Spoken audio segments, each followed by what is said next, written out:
दोस्तों, वैसे तो हिंदुस्तान की ज़मीन पर बहुत सारे बादशाहों ने राज किया है, लेकिन आज के इस वीडियो में बात होगी उस महिला के बारे में जो हिंदुस्तान की गद्दी पर बैठने वाली प्रथम मुस्लिम महिला थी और साथ ही मुस्लिम इतिहास में कहीं पर शासन करने वाली प्रथम मुस्लिम महिला थी। नमस्कार दोस्तों, स्वागत है आपका हमारे YouTube channel hidden truth knowledge TV में। अगर आप इस चैनल पर नए हैं तो हमारे चैनल को सब्सक्राइब जरूर कीजिए और कृपया करके इस वीडियो को अंत तक ज़रूर देखिए, जिससे कि आपको सारी जानकारी पता चल जाए। तो चलिए दोस्तों, बिना किसी देरी के वीडियो को शुरू करते हैं। तो अब हम बात करेंगे रज़िया सुल्तान के बारे में। कैसे एक महिला को दिल्ली सल्तनत का सुल्तान बनाया गया। हम बात करेंगे उनके द्वारा किए गए कुछ अच्छे कामों के बारे में। हम बात करेंगे उनकी प्रेम कहानी के बारे में। हम बात करेंगे क्यों उनका शासनकाल कम समय तक चल पाया और कैसे रज़िया सुल्तान की मृत्यु हुई। रज़िया सुल्तान, जिसका पूरा नाम रज़िया अल दिन था, जिसका जन्म 1205 ईस्वी में बदायूं में हुआ था। इसके पिता का नाम इल्तुतमिश और माता का नाम कुतुब बेगम था। दोस्तों, जब तुर्किश लोगों ने भारत पर आक्रमण किया था तो उनमें से सबसे पहला था मोहम्मद गौरी के मरने के बाद उसका जो गुलाम था कुतुबुद्दीन ऐबक, उसने शासन को संभाला और कुतुबुद्दीन ऐबक के मरने के बाद उसका जो गुलाम था जिसका नाम था इल्तुतमिश, उसने शासन को संभाला। इल्तुतमिश अपने बड़े बेटे जिसका नाम नसीरुद्दीन महमूद था, उसे राजा बनाना चाहता था। उसने उसी तरीके से उसको तैयार किया, परंतु किन्हीं कारणों की वजह से उसकी कम उम्र में ही मृत्यु हो गई। इल्तुतमिश के बाकी बेटे एक नंबर के अय्याश थे।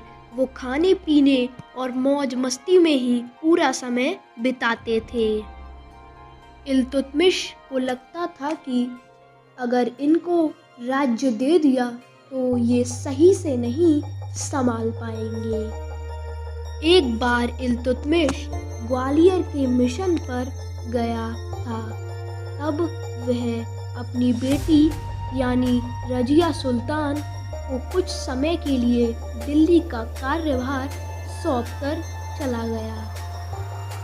यानी पूरी दिल्ली सल्तनत को चलाना रज़िया सुल्तान के हाथ में था। बताया जाता है कि उस समय रज़िया सुल्तान ने बखूबी से कार्य किया और दिल्ली सल्तनत को अच्छी तरह से चलाया। जब ग्वालियर मिशन पूरा होने के बाद इल्तुतमिश वापस आया तो उसने उसके द्वारा किए गए कार्य को देखा तो वह उससे बहुत ही खुश हुआ, क्योंकि उसको अपने बाद अपना उत्तराधिकारी चुनना था। क्योंकि उसके जो बेटे थे वो सारे के सारे अय्याश थे। उसने सोचा क्यों ना मैं अपने बाद अपनी बेटी को ही उत्तराधिकारी चुनूं। इस प्रकार उसने रज़िया को अपना उत्तराधिकारी चुना। पर इल्तुतमिश के मरने के बाद उसका बेटा था रुकनुद्दीन फिरोज, जो कुछ मंत्रियों की मदद से राजा बन गया। परंतु रुकनुद्दीन फिरोज एक अयोग्य शासक था जो अपना पूरा समय खाने पीने, शराब और अय्याशी में बिताया करता था और अपने राजपाट की तरफ बिल्कुल भी ध्यान नहीं देता था। जब ये बात रज़िया को पता चली तब वह लाल रंग के कपड़े पहनकर दरबार में आई। ऐसा इसलिए था क्योंकि इल्तुतमिश ने एक नियम बनाया हुआ था कि अगर किसी को भी न्याय चाहिए तो वह लाल रंग के कपड़े पहनकर उसके दरबार में आए, उसे न्याय दिया जाएगा। इसी अनोखी बात के लिए इल्तुतमिश काफ़ी प्रसिद्ध था। इसी कारण रजिया लाल रंग के कपड़े पहनकर न्याय मांगने के लिए दरबार में आई। दिल्ली की जनता भी रजिया को खूब पसंद करती थी, इसलिए दिल्ली की जनता ने रजिया का पूरा साथ दिया और वह दिल्ली की जनता की मदद से अपने भाई रुकनुद्दीन फिरोज को राजगद्दी से हटाया और बाद में उसको मरवा भी दिया। इस प्रकार रजिया दिल्ली सल्तनत की प्रथम महिला शासक बनी। आइए बात करते हैं रजिया सुल्तान द्वारा किए गए कुछ अच्छे कामों के बारे में। जब रजिया सुल्तान अपने शासन में आई तो उन्होंने पर्दा प्रथा को दूर करने की पूरी कोशिश की। वो खुद भी सिर पर टोपी और कोट पहनकर हाथी पर बैठ दिल्ली सल्तनत में घूमा करती थीं। वह स्त्री और पुरुष के बीच में कोई भेदभाव नहीं चाहती थीं। वह दोनों को बराबर दर्जा देना चाहती थीं। वह अपने नाम के साथ सुल्ताना या बेगम नहीं, सुल्तान कहलवाती थीं। एक और अच्छा कार्य रजिया ने अपने शासनकाल में किया, वह था जजिया टैक्स, जिसको हटाने की उन्होंने पूरी कोशिश की। जजिया टैक्स एक ऐसा टैक्स था जो गैर मुस्लिम लोगों को देना पड़ता था। लोगों के सामने उस समय दो ही चुनाव रहते थे, या तो वो इस्लाम धर्म को अपना ले या अपने जीवन भर जजिया टैक्स दें। जजिया टैक्स उस समय इतना भारी हुआ करता था कि उसको अपनी इनकम का आधा या 2/3 देना पड़ता था। रजिया ने अपने शासनकाल में कई स्कूल और पुस्तकालय खुलवाए। बात करते हैं रजिया सुल्तान की प्रेम कहानी के बारे में। रजिया सुल्तान को प्यार हुआ याकूत खान नाम के आदमी से। याकूत खान एक अफ्रीकन नीग्रो था। वह इल्तुतमिश के समय में घोड़ों की देखभाल करता था। जब इल्तुतमिश घोड़े पर चढ़ा करता था तब याकूत खान अपने हाथों का स्टैंड बनाकर घोड़ों पर चढ़ाता था और इल्तुतमिश के मरने के बाद वह रजिया सुल्तान को घोड़े पर चढ़ाने लगा और वहीं पर रजिया की और याकूत खान की मुलाकात हुई। दोनों में प्यार हुआ और रजिया ने उसे अपने मंत्रालय में अश्वशाला का मंत्री नियुक्त कर दिया। कई लोगों को यह बात पसंद ही नहीं आती थी क्योंकि याकूत खान एक निचले तबके का आदमी था। एक शाही तबके का एक निचले तबके के आदमी के साथ प्रेम प्रसंग चलाना साधारण बात नहीं हुआ करती थी और इसी कारण उसे विरोध का सामना करना पड़ता था।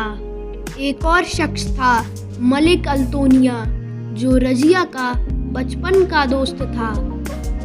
एक तरफा प्यार वह रजिया से करता था। रजिया के भरोसेमंद आदमियों में से एक था मलिक अल्तोनिया। सब कुछ ठीक चलने के बावजूद उसका शासनकाल 1236 से 1240 यानी 4 साल तक चल सका। इसका मुख्य कारण यह था कि वह एक महिला थी और लोगों को महिला के अंदर काम करना एक अपमान होता था और इसलिए रजिया का शासन लंबा नहीं चल सका। जो इल्तुतमिश था रजिया का पिता, उसने अपने समय में 40 सबसे भरोसेमंद लोगों को मिलाकर एक दल चालीसा का निर्माण किया। उस समय जो दल चालीसा थी वो अपने आप में बहुत ताकत रखती थी, पर दल चालीसा में 40 पुरुष थे और रजिया सुल्तान एक महिला थीं। इसलिए दल चालीसा के लोग एक महिला के अंदर काम करने में शर्म महसूस करते थे। शुरुआत में दल चालीसा के मंत्रियों ने रजिया का साथ इसलिए दिया था कि यह एक महिला है, इसको हम अपने इशारों पर नचाएंगे, पर ऐसा नहीं हुआ। रजिया ने जब खुद के निर्णय लेना शुरू किया तो दल चालीसा के लोगों को बुरा लगने लगा। दूसरा कारण यह था कि रजिया ने इस्लाम के कुछ नियमों को तोड़ दिया था। उस समय नियम यह था कि कोई भी मुस्लिम औरत पुरुषों के सामने बिना पर्दे के आना जाना नहीं कर सकती थी और रजिया बिना पर्दे के हाथी पर बैठकर दिल्ली की सड़कों पर घूमा करती थी। और दूसरा नियम जो रजिया ने तोड़ने की कोशिश की वह था जजिया टैक्स। यह बात भी बहुत से लोगों को पसंद नहीं आई। और तीसरा कारण यह था कि रजिया को जो प्यार हुआ वह निचले क्रम के तबके का इंसान था। इन्हीं 3 कारणों की वजह से रजिया का शासन लंबे समय तक नहीं चल पाया। आइए बात करते हैं कि कैसे रजिया सुल्तान की मृत्यु हुई। रजिया सुल्तान का जो एक तरफा आशिक था मलिक अल्तोनिया, उसने भटिंडा में अपने आप को स्वतंत्र शासक घोषित कर दिया था, यानी उसने रजिया के अंदर काम करने से मना कर दिया। जब यह बात रजिया को मालूम हुई तब वह याकूत खान के साथ उस विद्रोह को शांत कराने के लिए गई।